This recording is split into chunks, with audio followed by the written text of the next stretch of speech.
Good evening. Welcome. Thank you all for being here. My name is Brent Crite, the president of Bentley University.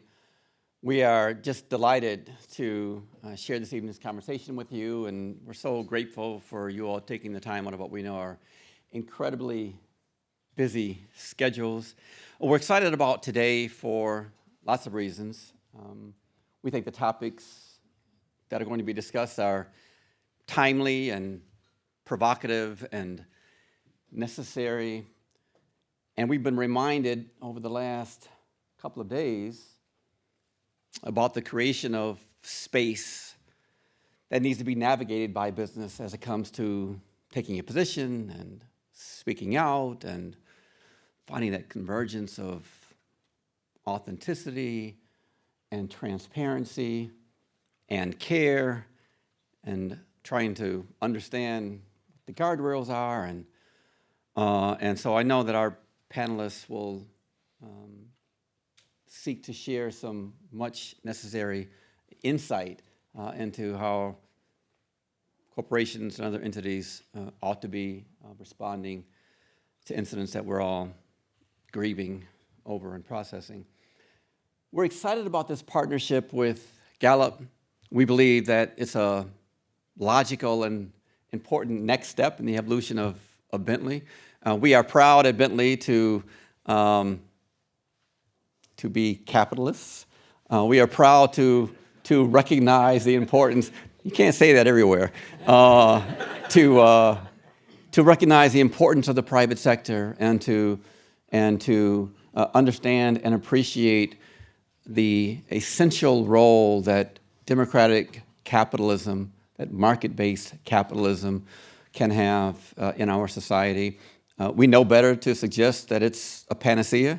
We know there are underbellies and weaknesses, but we believe at its best that it is an enabling, generative, powerful force, and we consider it a great privilege to be an institution that is uniquely and powerfully dedicated to developing the next generation of corporate leaders. So we've got three broad topics. This is the second year that we've collected this data, the second poll, and there are some changes. We've seen a reduction, for example, in what appears to be the enthusiasm for D&I. We've seen a recognition that corporations do need to speak out, but the expectation is that it's a little more tempered. And so you'll hear about some of that from John Clifton, who will come up shortly. We're going to also explore the impact, not that this is nearly enough time, of AI, this ubiquitous and emerging and frightening technology that is redefining the landscape. And we're also going to talk about how we think critically in maintaining a healthy and productive workforce in a post-pandemic environment and the nuances and complexities associated with health and well-being. So that's a lot for a brief period, but we have an amazing panel, and I'll be introducing them in a minute. I did want to shout out, and she's not here yet, Lisa Murray, who is the chair of the roundtable group here in Boston, and they are co-sponsoring this with us, and so we're excited to work with them, and the Chamber of Commerce here, who are co-sponsoring this event for us. So we'll let them introduce themselves when they come up on stage, but just so excited about our panel. Dan Farley, my colleague, friend, he's a trustee, so he's my boss as well. We're going to put the boss thing aside tonight for this. He's Executive Vice President and CIO of the Investment Solutions Group at State Street Capital. Thank you for being here. Jane Steinmetz, who recently stepped down as the chair of the roundtable, is the Business Office Managing Principal at E&Y, and Corey Thomas is the Chairman and Chief Executive Officer of Rapid7. So thank you all for taking the time. We're thrilled that you joined us. And it is now my pleasure to introduce the CEO of Gallup, who will provide a breakdown and some summary and analysis of some of our data. Please join me in welcoming Mr. John Clifton.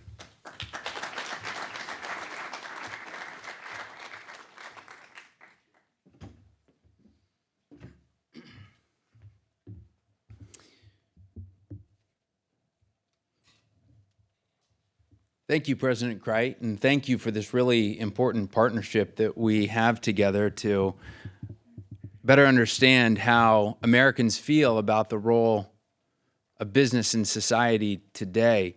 You know, it's interesting because in the 1970s, business philosophy got pretty popular because in the New York Times, Milton Friedman wrote an article that we're all familiar with, where he famously stated and said, the role of business is one thing and one thing only, to make money.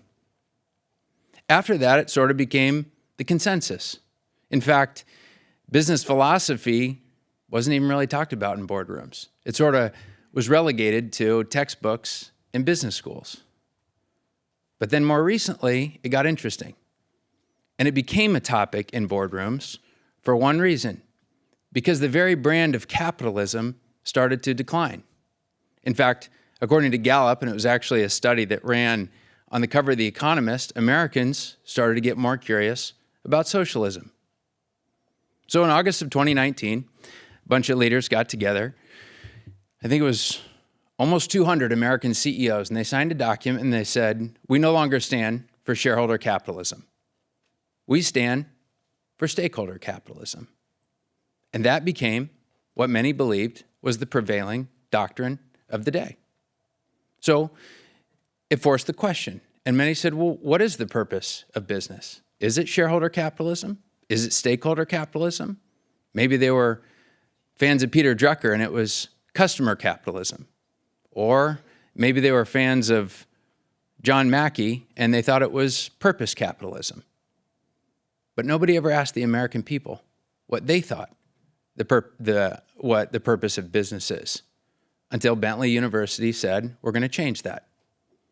And then we started a partnership 2 years ago where we started asking people throughout America, do you think that right now business is making a positive or a negative impact on society as a whole? And as President Crite said, and again, thank you again for your partnership on this, because I think we're answering some of today's most important questions. But this is how Americans feel today about the impact that business has. And I guess you could say we tried, at least in one question, to give a report card to business and to say, do we think it's positive or negative? Well, the positive is, and here's the question that we asked, in your opinion, which of the following best describes the impact businesses have on people's lives? Over the past 2 years, we've seen a marked improvement in terms of how Americans feel about businesses' impact on their lives. In fact, that increase on extremely positive, that 6-point increase, is massive. People feel a lot better about business today than they did a few years ago, than they did last year. Now, you'll see in our report, we did demographic breaks of this particular question. There was no single demographic group from income, political party, race and ethnicity, or gender that stood out where you could see a pronounced change in terms of what took place. But there is one thing that separates, which is how people feel about the size of business. Americans love small business, but they don't love big business. So if you want to understand how Americans feel or what separates their attitudes, if you're typically asking about a big business, their opinions won't be very high. But small business, they're as confident in small business as they are in America's military. The next piece that we asked about, and I find this one of the most interesting topics of our time with respect to business, is corporate activism. Do we think that companies right now should be leaning in to corporate activism, or should they not be doing anything? Well, again, we pose that. to the American people. And here's what they said. We found that 48% last year said that they believe that businesses should take position or public stances on current events. But that's now dropped to 41% this particular year. Only 41% of Americans want to see companies actually taking public stances on current events. Now, what's interesting is that if you look at young people are the only group where there is a majority of individuals that say, no, I actually do think that. So one of the things that we point out in the report, that if these are your prospective employees or prospective customers, it might be more in the business's interest to be taking public stances.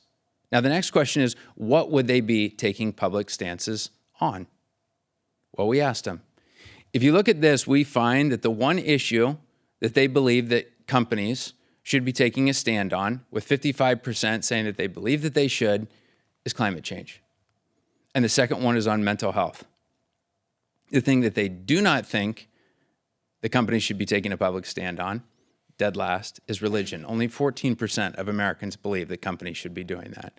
Political candidates, abortion, and of course, something that's a particularly salient issue today, which is international conflicts, which comes in at 27%. Now, the next one is, and this is a massive issue, which is artificial intelligence.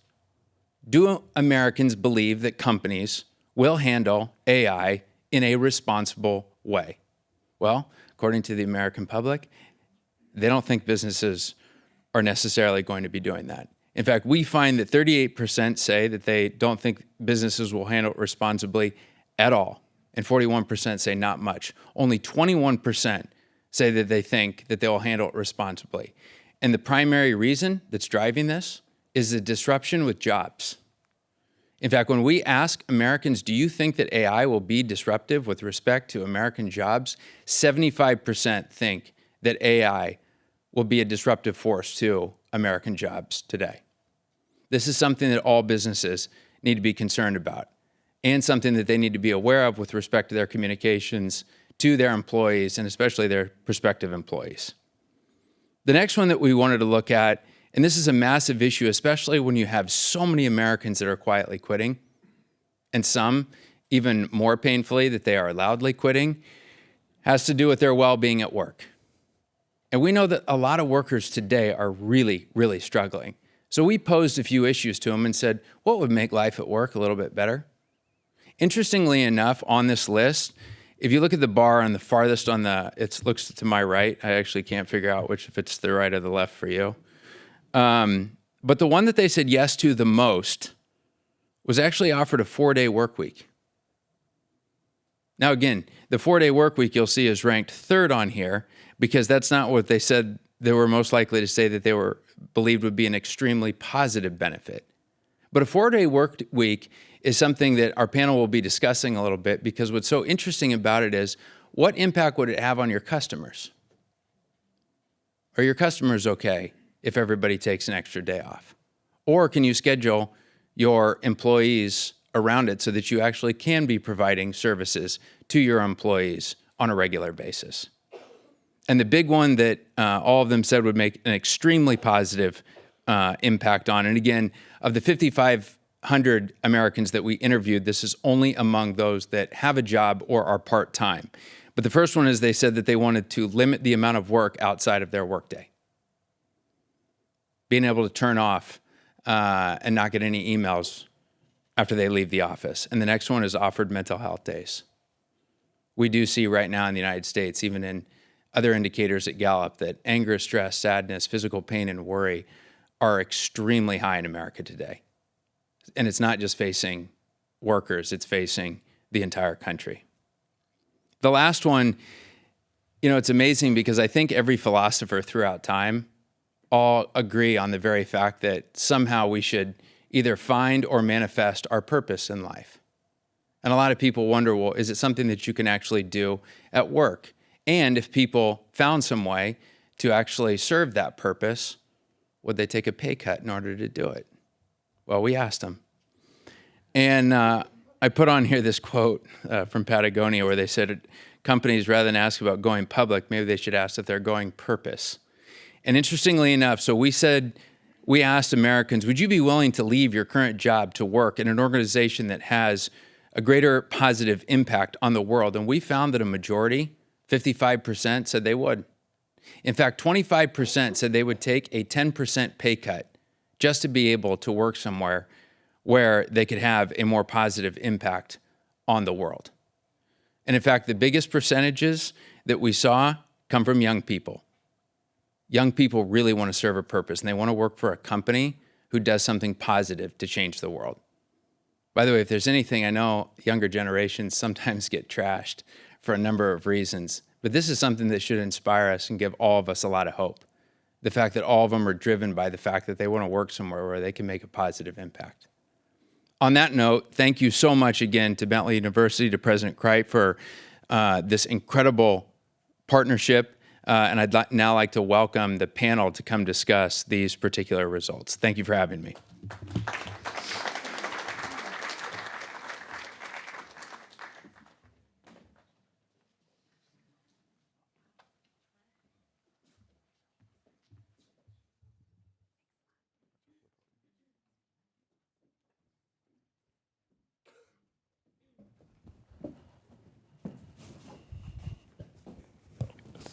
And so, first of all, thank you, John, for that really interesting summary. And obviously, we have lots to talk about up here. I want to again acknowledge Lisa Murray from the Business Roundtable and Jim Rooney from the Greater Boston Chamber, our co-sponsors. Thank you both for your support and for being here. So let's get started. And I would just ask, Jamie, we'll start with you. Just tell us a little bit about yourself, brief introduction, and we'll go from there. Well, hi, everybody. Thanks so much for having me. Thanks for NBR and Chamber for co-sponsoring this. So as was mentioned, I'm Jane Steinmetz. I lead the Boston office of EY, or Ernst & Young, and that's a professional services firm, global operation. Here in Boston, we have about 2,400 individuals that cover all types of service lines and specialties. Great. We're thrilled to have you. Thanks. Thank you, Jane. Corey. Hey, well, one, thank you all so much for having me, and thank you to the sponsors of it. Corey Thomas, I'm the chair and CEO of Rapid7, cybersecurity firm headquartered in Boston, Massachusetts. We have a little over 2,000 people around the world. We also have a very diverse age population of people, so I'm excited by some of the questions that were proposed. Great. And good evening, everybody. Brent, I thought your comment that I'm your boss was interesting because sometimes I feel like we work for you, but that's a different conversation. But my name is Dan Farley. As was said, I work for State Street Global Advisors, which is the asset management arm of State Street Corp here in town. And I lead about 150 investors around the world, managing clients' monies for everything from pensions and 401ks to sovereign wealth funds and endowments, et cetera. So great to be here. Well, again, we're thrilled to have you, and really excited about this conversation. And so, Dan, let's keep it down there on your end. So, one of the things that struck us from the data was one of the areas of increase was the fact that a greater percentage of Americans actually felt that businesses have a positive impact on society. And I wonder if you can help us think about what you believe the attributes of business that might be driving that, and what's resulting in that trend in your view. I think there's probably a lot of different things that intersect on that. Obviously, businesses are the sources of employment and wealth creation and all those things. But then you think about it in terms of technological advances and the impact that has on life, the thing that we've seen in healthcare, the intersection of those two things. Clearly, that comes with the profit motive of business in many cases, and so I think that's part of it. I think you brought up the stakeholder approach. I think the fact that has been getting more airtime and companies are actually walking that walk, I think people are feeling like they're included in the benefits of all of that, which I think is great. It did strike me though, that point around the small business. It was 86% of the folks said that they believed in small business. Yet I find it interesting that they then all spend their time at Home Depot and Amazon, right? So there's a little bit of a disconnect there too. But I think it's this concept of being able to see the improvement from a societal perspective, and that does happen with a profit motive, but it happens something that is raising the bar across the board. Yeah. Corey. Well, I think context matters. I do think that if you look at the standard of living, and you look at wages, they've been going up. Standard of living as well. I do think businesses have actually had a more balanced view about the outlook, the stances they take, the stakeholder capitalism. And I also, unfortunately, think that there's a little bit of a curve that gets applied. Because right now, people are not loving their politicians in Congress. And so I think business sometimes looks better by comparison. And so if you think about the things that impact people's lives, it's just like we've had wage growth, we've had quality of living improvements, businesses, and especially, depends on whether you classify them as businesses, but the healthcare organizations, the drug companies were credited with a lot during the pandemic of doing some fantastic research. And so I think you look at it on balance, I can see why some of the trends are there, but I also think that it's also relative in some cases. Yeah, right. Great. Thanks. Jane? Yeah, I think it's a real positive trend that folks believe the business community can affect positive change, because I ascribe to that view. And I do think that, with business, and whether it's, a small business or a large corporation, there's resources, there's talents, there's skills that can be brought to the table to solve some of the most challenging issues. And so if we really want to affect positive change, I think we have to form collaborations with the business community and the public sector, government, nonprofits, and really get to work on solving some of them. So I'm a big fan of that. In EY, we have an average age of 27. So I noticed in the polls that it's some of the younger generation that share those views. And so I do think that is part of our fabric within my organization, and I'm glad that they have those views. Yeah. Mm-hmm. So one of the data points that John talked about was summarized how employees feel that the companies ought to speak out on a variety of issues, and one was sort of international conflict, and we have been since Saturday inundated and overwhelmed with horrific and increasingly graphic depictions of violence associated with the invasion of Israel by Hamas. Each of your organizations, like mine, we have a global footprint, and we have been, frankly, struggling with how to respond with sensitivity and empathy, and I'd like to hear, Jane, how are you all?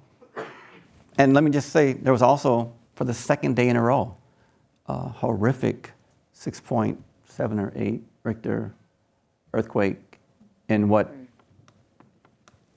I can argue is the most broken place on the planet, in Afghanistan. And yet, we're not really hearing much on that. And so how do you navigate that space? It is a hard space to navigate on various issues. I will just say the events that have taken place strike the core of humanity, the acts that are going on. And so I do think there is I'm getting it, a lot of folks saying we need to take a stand, we need to say something, particularly about the horrific acts that are going on and the impact that it's having on innocent lives. So our firm did come out with a statement condemning the attacks and the like, and I do think something like that, where it's just grasping, our very core, there's a real need to let people know that you're there for them, you support them, and that you understand how they're feeling. But in the polling, it was good to see the list. And at the bottom was, I think it was religion, politics, abortion, international affairs. We're on the bottom of the list where folks said, companies shouldn't take a stand. And international affairs was one of them. I just think this might have tipped the scales, Yeah. to just the sense of humanity. Right. Corey? Yeah, I do think that not all things are the same, and I think that this was an obvious one. I agree with Jane, is that it was horrendous, it was present. For me, we also have an office and team and people there. And so we did issue a statement on Saturday. I issued a personal one. And there's also some truth. I mean, I think one of the hard things about leadership is you have to actually take accountability. You have to be comfortable when you get it right, and you have to be comfortable when you get it wrong. There's also issues that I should probably take a stand on that I don't, because I'm either not aware of, I'm not paying attention to, I don't have context, I may not have employees in those places. And that's a reality too, and I think we can't hide from that. But I do think that this was actually clear. I know we'll get to the question later about how do you actually decide.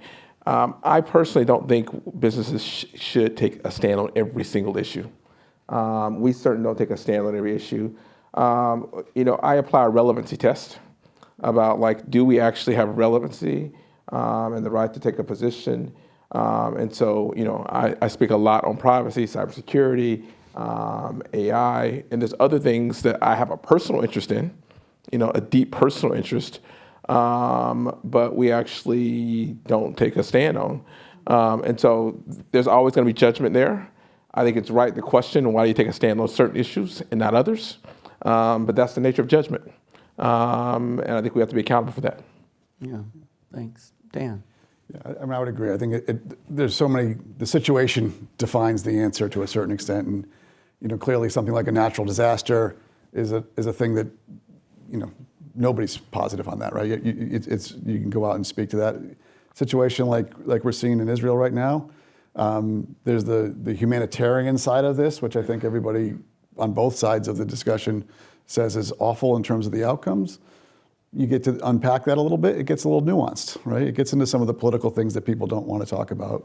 It's not just tied into the international affairs. And so I think that as a company, identifying which ones that you think are your core things that you're holding as part of your beliefs. I know, for us, it's been one that we've spoken out a lot on diversity and the importance of that from a business perspective, and not only in terms of what we've done as a company, but in terms of how we engage with the companies that we own. And that's been one that we've held very tight to and feel like we want to comment on that appropriately. But there's other things that I think that we sort of say we don't have the nuance, we don't have the insight to make that done effectively. And so, I think it gets very, very tricky. We were talking about this a little bit earlier, and I think it actually gets even harder as a CEO or a leader of a company. I'm telling you something you don't know. But as we build more diverse organizations, you are going to make somebody happy with your statement, and you're going to tick somebody off. And you need to realize that that's going to happen even within your own organization, never mind outside there. And so it just, while we're having perhaps success on building, a more diverse group, it does create, I think, a bigger challenge in these situations. No, thank you for that. I really appreciate it, and want to try, if I can, to maybe just dig a little deeper in terms of the decision calculus and the factors and conditions, or as you pointed out, that actually drive our decisions. What does that look like? I mean, does there need to be sort of a logical convergence with sort of, institutional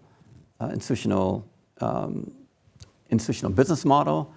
Does it need to be something that we feel is a sort of, moral imperative? If that moral imperative conflicts with the business model, how do we reconcile that? It is difficult, Jane, to imagine a scenario in which the extrajudicial killings and horrendous feral violence that we've seen doesn't doesn't warrant that. So maybe that aside, Right. what are the conditions that would compel you or your organization to say, yeah, this is worthy of? Yeah, that's such a good question. And it's such a good question that I think everyone is grappling with the answer. And I know that some organizations will say, we're speaking out on these topics and only these topics. And that has a lot of benefits to it because it sets guardrails. But then I would say other organizations, they look at the situation, and even myself as a leader, I look at the situation, and I've come down to this philosophy that if you feel like you're going to talk on a topic, speak out on an event or an issue, you're going to take some shots. You just are, because there will be people on the other side. And so if you feel as if you have to speak out on something, you just have to know that that's coming, and you have to, stand up to that. But I do know on certain topics, saying something has ramifications, but not saying something has ramifications. So in my opinion, it's judgment, and you have to brace yourself for the ramifications. Appreciate that. Thank you. Corey?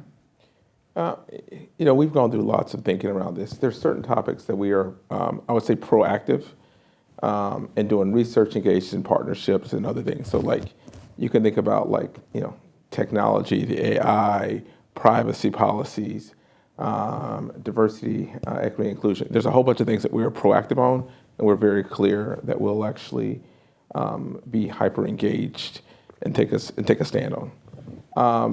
We don't limit ourselves to those. What we say is when things come up, we assess them and say, is this something that we should have a position on, and look at it from our broader stakeholder base. And we pay a lot of attention to our employees and our customers because we don't want to, it's funny, I always joke with our employees, everyone wants me to take a stand, they just want me to take their stand. Yeah.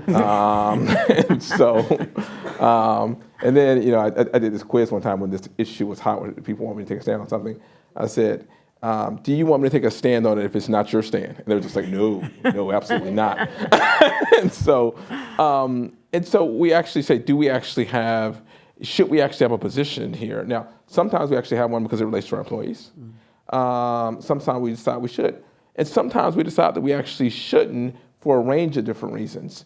And by the way, one of the best reasons to actually not take a stand is because things are complicated and nuanced, and you should not take a stand on something you don't understand the details of the substance of. I'll give you an example. This came up a few months ago because my employees in Israel, it turns out, were furious at me because the entire tech sector was protesting against some of the changes that was being challenged for the Supreme Court law and some of the other stuff. And the majority of the employees were absolutely sort of wanted to actually take a stand, and they were furious that I wouldn't issue a customer statement. And I had asked my chief of staff to put together some positions on stuff like that. I went through it, and I had a call with their leadership team, and I said we can't take a stand because I actually don't even understand the issues. If I took a stand, for something that was happening in another country where I'm not familiar with the issues in that level of depth and detail, that is theatrics. And so what I said is, listen, I support your right to actually protest, do what you want to do. You should go off. You should take the time that you need. You are not muzzled. You should express your opinions as individuals on the internet or wherever else. But we won't take a stand because this is not one where we should actually take a position over something that we don't understand the depth of over the weekend. And they were upset about it, but they ultimately respected the decision, and it ended up being fine. But people were not happy with me for a couple days, and that's an okay thing too. And so you just have to be comfortable either way.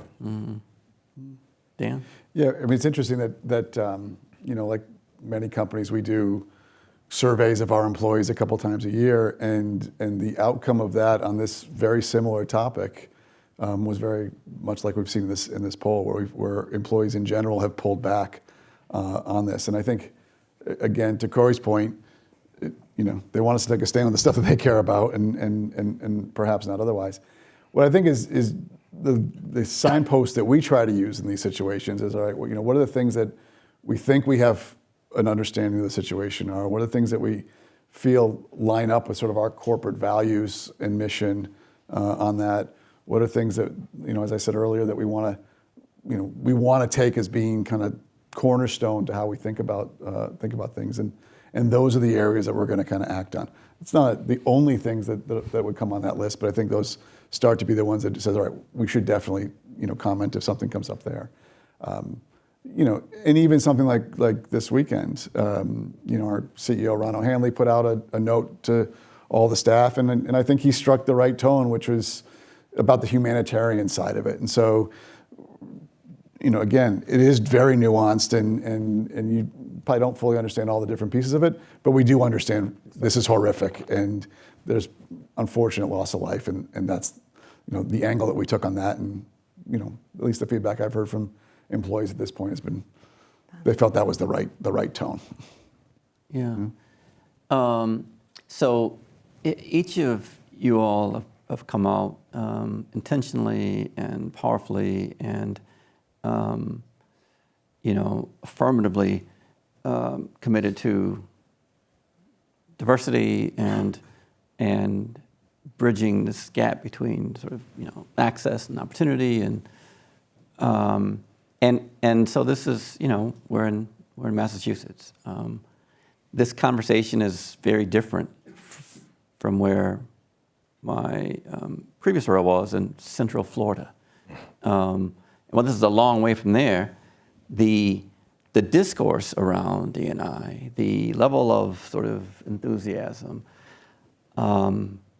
the extent to which organizations, whether it's LGBTQ, whether it's race, whether it's other forms of otherness, that sort of culture is changing, and there's some organizations that have paid a pretty heavy reputational and financial toll for mistakes made or for coming out in support of these. And so I'm just curious as to the extent, if any, that has affected, Jane, the way you all think about this and talk about this, and has affected your policies, and if it's changing in any way the approach that you all have taken over the last several years. At EY, it really has not changed our approach at all. There's a strong commitment to DE&I. And when I think about it, okay, so if you break it down, diversity, equity, inclusion, that's what you're trying to get to. You're trying to get to a culture where everyone feels that they're included, that their voice is heard and appreciated, that they can work within a group and they don't feel as if, there's a clique here and they're on the outside, they say something and it's very, dismissed. That is, nobody wants that. It doesn't matter what your background is, it doesn't matter what your gender is, nobody wants that. So everybody should want an inclusive environment. Then you get to the D&E, and we feel very strongly that to get to the right answer, you have to have diversity. It eliminates blind spots. It allows you to think about problems in a more holistic way, so it creates better outcomes. So I don't see EY changing its stance on that at all. Mm-hmm. Great, thank you. Corey? No, I mean, I don't see if the question is because it's become more politicized and people were for it, now they're against it, should you actually change? And I would say no, you shouldn't. But I would just point out that before people were for it, lots of people were against it, and then for a little period of time people were for it. It's always going to have to be if you look. I love the impressive work that we do to understand what people think, but you also can't make decisions about what people think all the time either. That's a context that we should be conscious of and aware of and cognizant of, and we shouldn't have an ivory tower mentality. But to try to lead, that's not leadership. It's responding to what's actually popular at the time. And so I think that that's just an important piece of context that actually really matters. And so, no, it doesn't change. Now, I would just say if you were doing it for the theatrics, then that wasn't the right way to do it in the first place. And so for us, we always said that, the goal of diversity, equity, and inclusion was to actually build a actually truly meritocratic society where you actually got the best talent, you provided the best opportunity, and people were not hindered by where they came from, who their relationships and networks, even where they went to school was. And we thought that could create the best performance. And that looks like different things in different parts of the world. But we looked at the lack of diversity as a sign that we were not doing our jobs getting and developing the best talent. And that focus stays and retains, and then that does lead to a very diverse workforce. But if you're doing that, that shouldn't change. Great, thank you. Yeah, I think I would say that we haven't seen a shift in our stance on this at all. I mean, this is something we continue to lean into because I think I'd say we see this as a business imperative, right? It's about how you want to build your teams to get that diversity of thought, to make better decisions. It's how we want to engage with the marketplace. It's our customers are asking for it. I mean, I had a very uncomfortable sit down with a client once who said, listen, you guys are making progress, but you need to make more because they were getting grief from their board and we were holding them back, right? And so, customers are demanding it. And I think it's a question around engagement of our staff as well. I think that to make a pivot on this would be so disingenuous in terms of all the time and effort it's taken to build up those teams. I have the opportunity. I'm the executive sponsor of our Latin American professionals group, and I joke as the Irish white guy that I'm the diversity of the team. But it's been such a great learning experience for me over the last decade. But we just finished up our Hispanic Heritage Month celebrations, and repeatedly to hear the folks that were there of all different kinds of backgrounds, how great it was that they could be celebrating this and participating in this at work, and how proud they were to be working at a place that could do this kind of thing.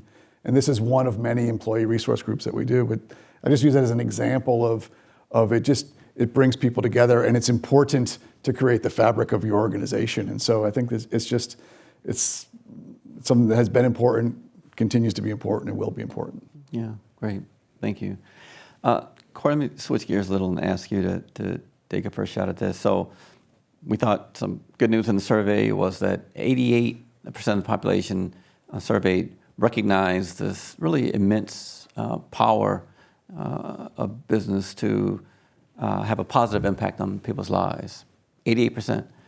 And yet only 58% said that the business was actually using that power. And so help us understand that delta and what you think is driving the gap and what you think needs to be done to close it. Well, I mean, this might be controversial. I don't know if the gap's a problem. Look, I think one of the things to be cognizant of is that, I think there's two different dimensions here.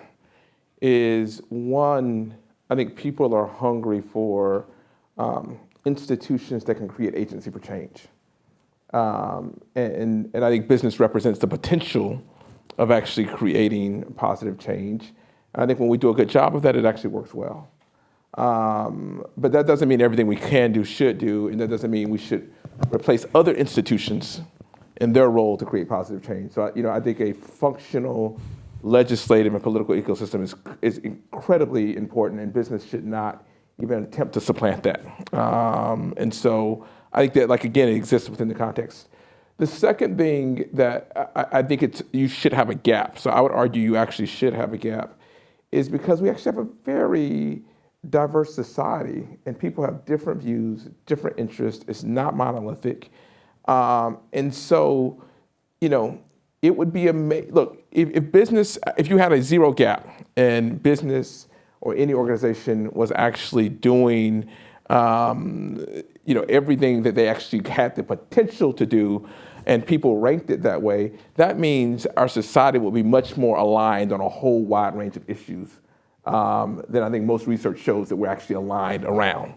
And so if you actually start with the premise is that we as a society do not have clear alignment on a number of different issues, then if business actually was to actually act on all those issues, they would actually end up creating more dissatisfaction in lots of ways. So I personally think that a gap's okay in a society that actually has, I would say, some degree of differences about sort of like what the structure of different big issues in society should be.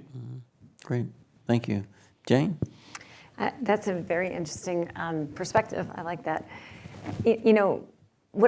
How I interpreted that, and again, I have I mentioned the age group within our EY, is that a lot of folks, a lot of employees want to help affect change. And so we did a survey, I think it was 94% of employees want to use their talents and use their skills to help affect change. And so I was wondering if that gap was partially related to individuals saying, I work for a company, I want that company to have a purpose. I want that company to be engaged in making positive changes on certain issues. And I, as an employee with my skills, also want to contribute to that effort. And if they're not giving those opportunities, it creates this sentiment that businesses are not doing enough. And so I know I try very hard to match those employees that want to give back to opportunities in the community where they can. It could be mentoring entrepreneurs. It could be mentoring youth in under-resourced schools, but trying to match that up. Great, thank you. Dan? I think there's probably a lot of different reasons for the gap.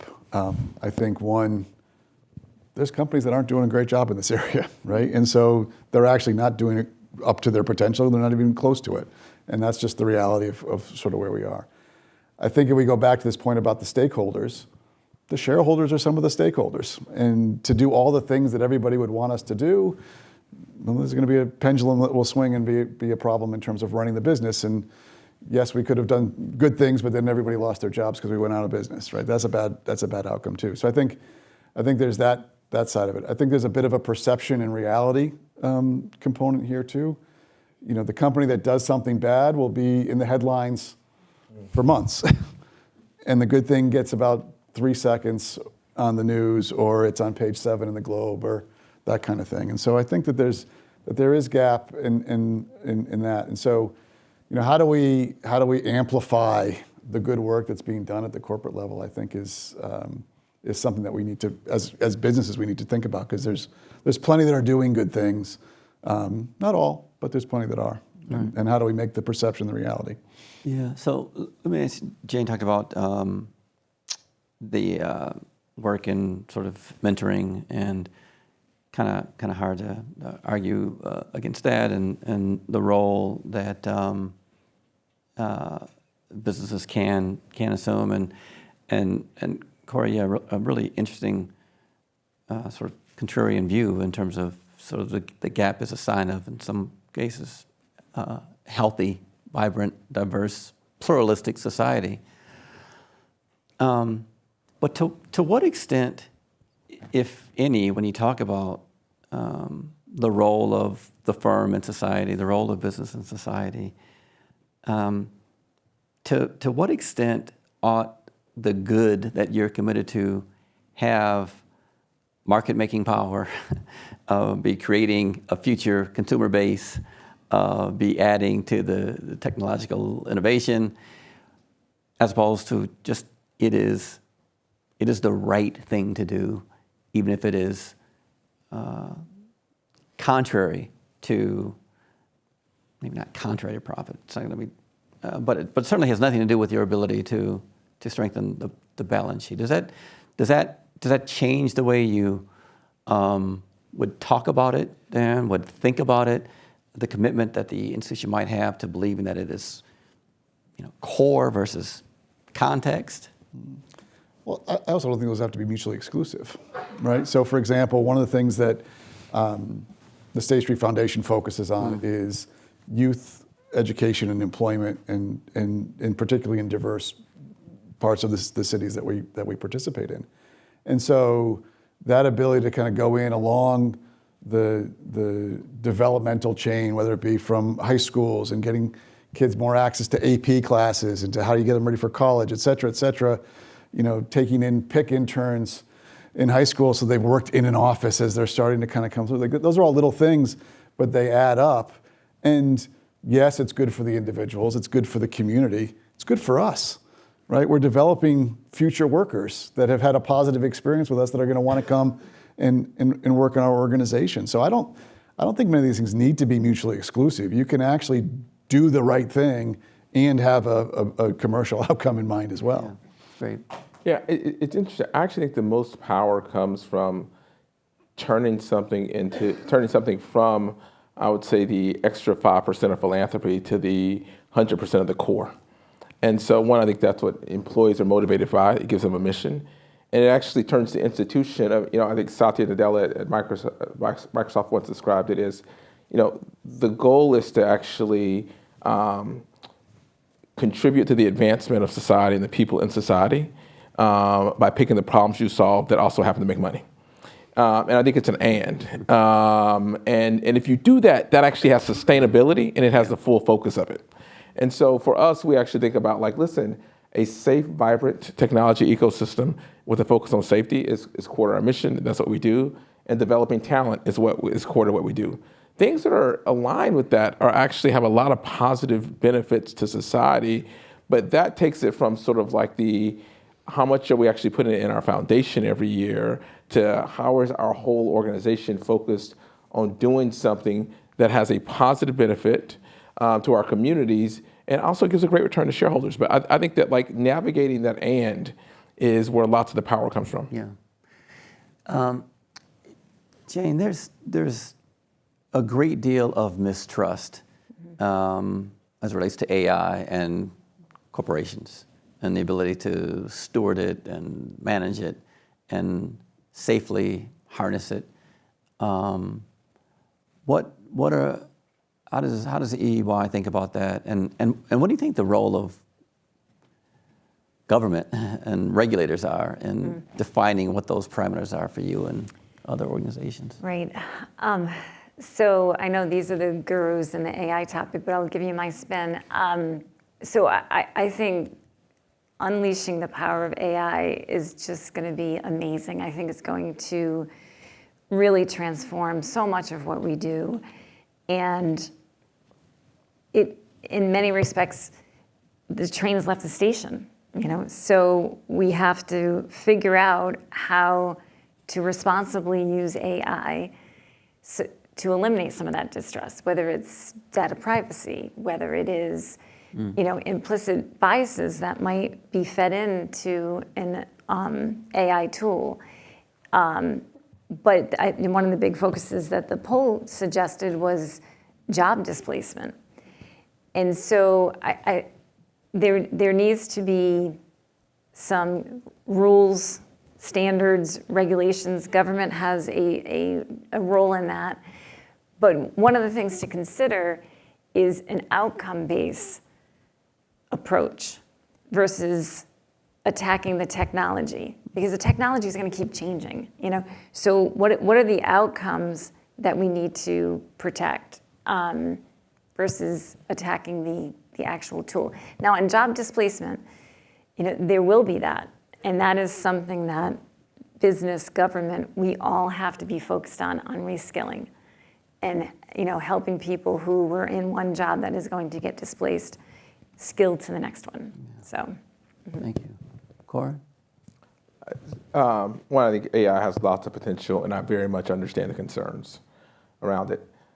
As for the role of, and we'll talk more about that, but as for the role of government, I think it should be tightly focused and limited on the safety prevention. And so there's some things that concern me. I think we should be very aggressive at eliminating deepfakes and deepfake videos that can actually be created. I think that they're damaging to society. I think there's all types of manipulation that can actually happen. And so I think that should be targeted and focused on that. I think that on privacy, I think the government has a clear role to play to actually making sure that people's information is actually secure.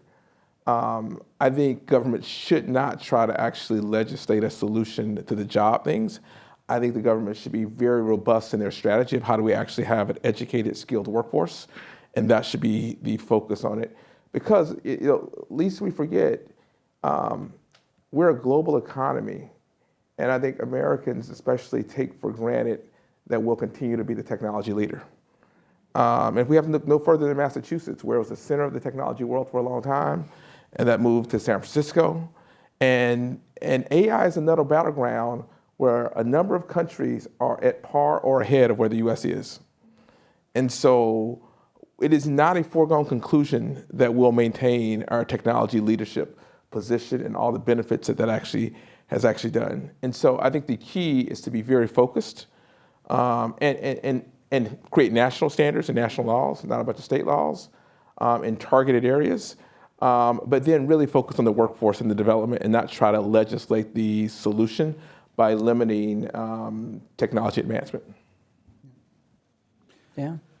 I'd very much agree with that. I think from the regulatory perspective, we need to find that fine line that is protective and avoids really ways that people are harmed with how it potentially could squash innovation. I think, so I would agree with what you said. I think the other piece that we need to be thoughtful on is this is a global problem, and it's going to have geopolitical implications to it as well. I mean, I think about the example of even the data privacies. We're all in global companies. We deal with the various data privacy rules around the world. It is onerous to figure how we do that. Coming to some level of standardization around this, I think will be helpful. There's pluses and minuses to that, but I think it would not be helpful.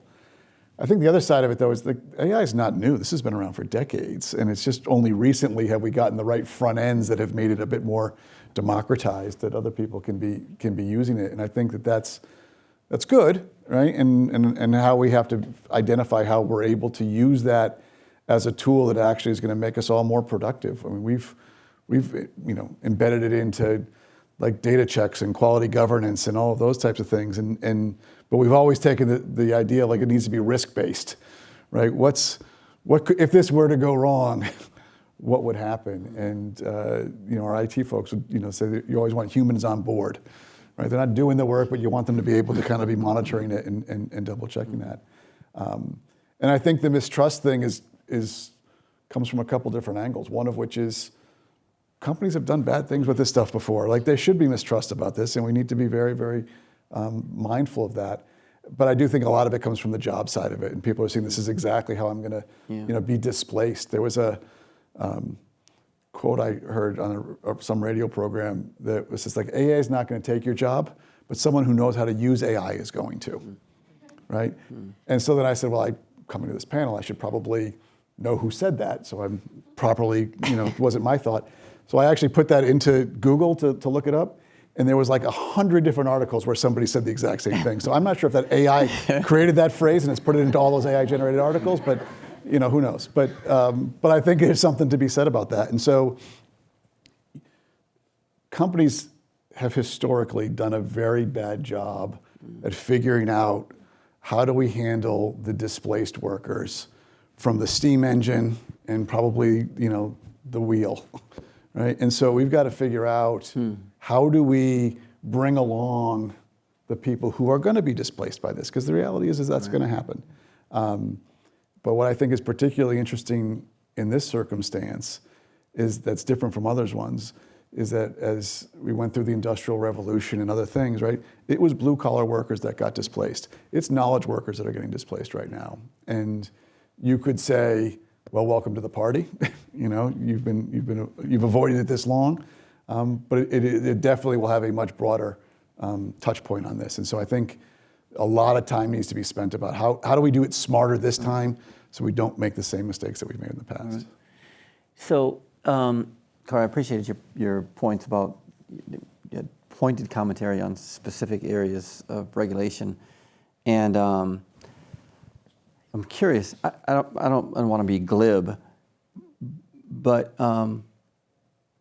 how would we expect the current Congress to provide reasoned, credible regulations to technology that they probably are clueless about? Yeah. In the collective. I mean, no doubt, obviously, there are brilliant individuals there, but it is an incredibly fair question. By the way, if you look at what's happened, is like not just the EU, but a bunch of countries have reasonable privacy policies, and we have a state-by-state patchwork and framework for data privacy in the U.S. And so there's a lot of reasons to be skeptical around it. That said, I think there's a couple of interesting dynamics that are actually happening right now. One is that the privacy mishmash that's happening right now is driving most institutions crazy in geopolitical. So there's lots of pushback that's actually going against it. It's also crushing small business. So keep in mind, this fragmented state-by-state thing is, it's an extra tax on a big organization. It can crush a small business when you actually have this patchwork thing. So there's momentum on the pushback side about not having a patchwork of state-by-state approaches. The second thing is that, I want to give, this is shocking Congress some credit, is we have managed to actually, on a bipartisan basis, do a number of cybersecurity things and have them go through. We formed CISA in the Department of Homeland Security to focus on cybersecurity. We have done a number of things from a cybersecurity perspective, and there's been an intentional goal of making that more bipartisan in focus. And so we have a lot of reasons to be skeptical, but I would say that there are lots of people that are actually pushing to actually, in the AI context, to take a national approach. It'll take some time with the dysfunction. So, I would not be overly optimistic on timing, but we have made progress in the past. so I realize that I've been a little too into this conversation, and I've lost track of time. We're late, but I do want to ask one more question. I'm going to ask you to briefly just address it, and then we have a student who is going to introduce himself and ask a question. We at Bentley are dealing with a very new reality in terms of how we think about integrative, comprehensive well-being on part of students. This post-pandemic environment still manifesting in all kinds of ways. You heard from the data, a 4-day work week.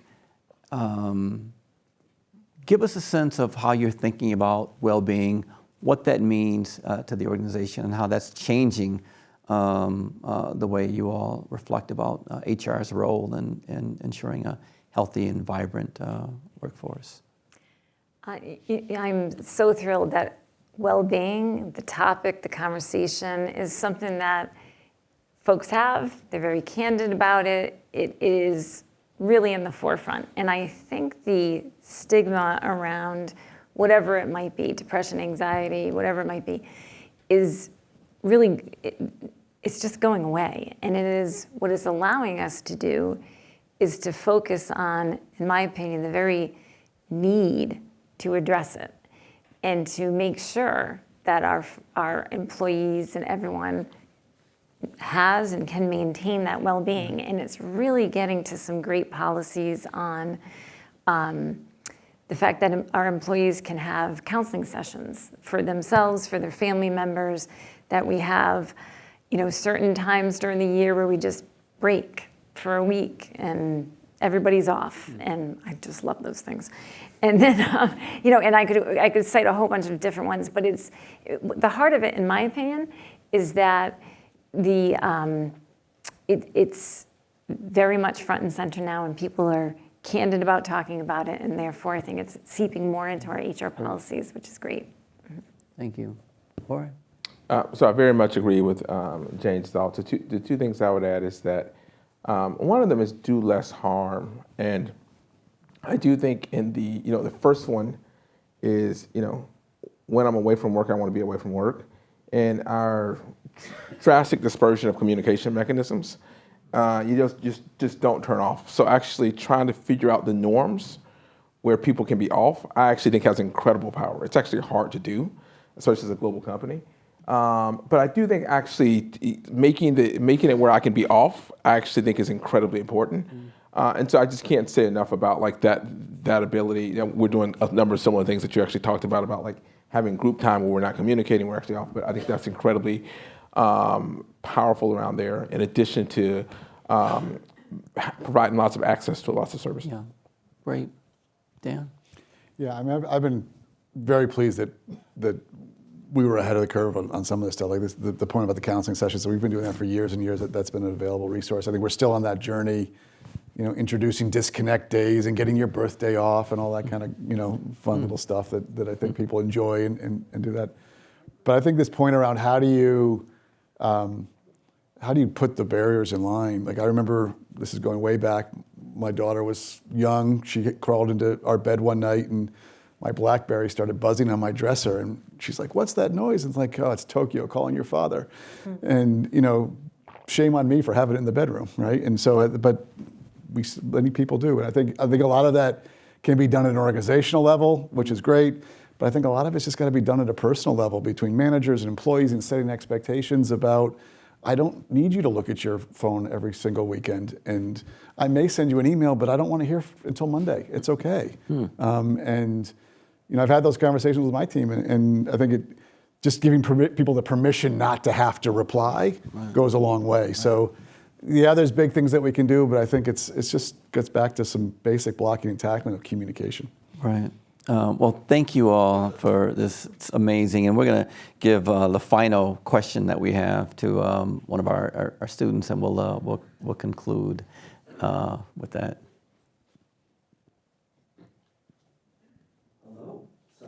I just want to thank all of you for speaking about industry insights. It was a joy to hear all of you and what you have personally experienced, and then the outcomes and stuff you would like to see going forward in terms of AI, DE&I.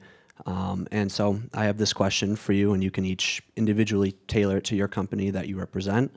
But especially people my age, I'm 20, recently 20, are talking about and already using AI such as ChatGPT and other sources.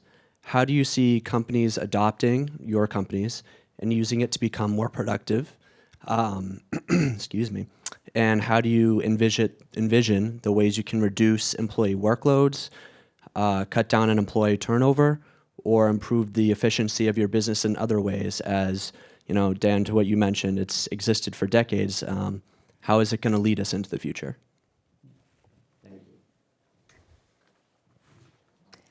Cheryl, I'm happy to start.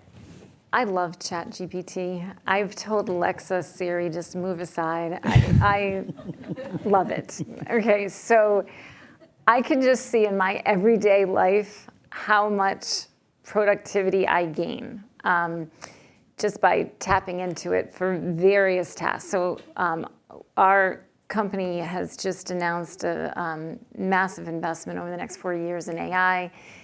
A ChatGPT type tool is being rolled out to everybody. But there will be certain functions that are I think will transform, and the productivity gains that we'll get in them will be enormous. But I also think it is just an everyday thing. I mean, whether it's, give me opening remarks for this event, and then you tailor it and you make it personal, but you have the foundation there. Or, explain to me the differences between these two types of tax policies. And it, but I don't want to pull it from all different resources. It's just right there, and then you work from there.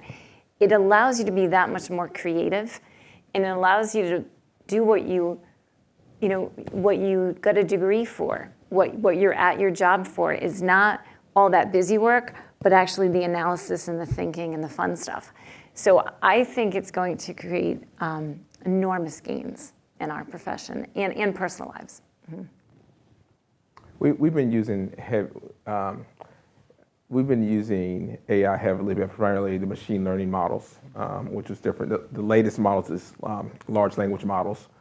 And we are adapting those, but not ChatGPT. We're doing our own version, the private version, only because there's data leakage risk. So we're a security company, so we have to be very cautious about our customers' data and data leakage around it. But we actually have our own private versions that actually sort of have productivity.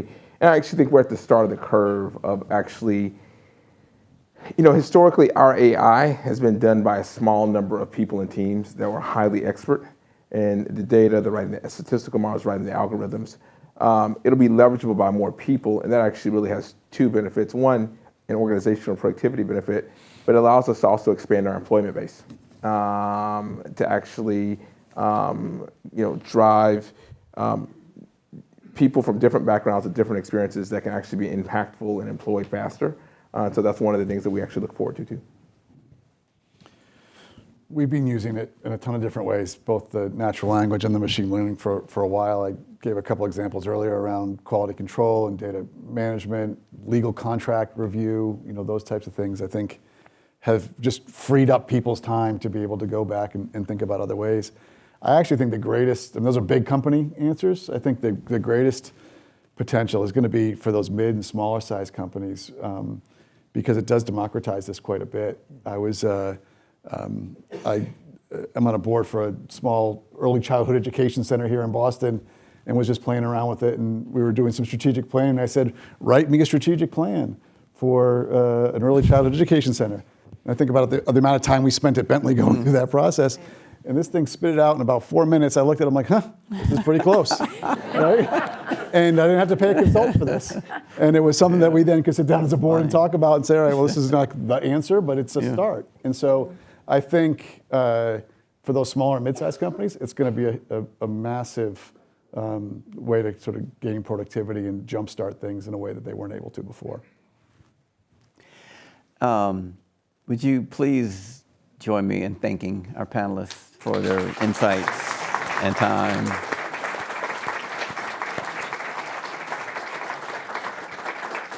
And that concludes the formal part of the evening.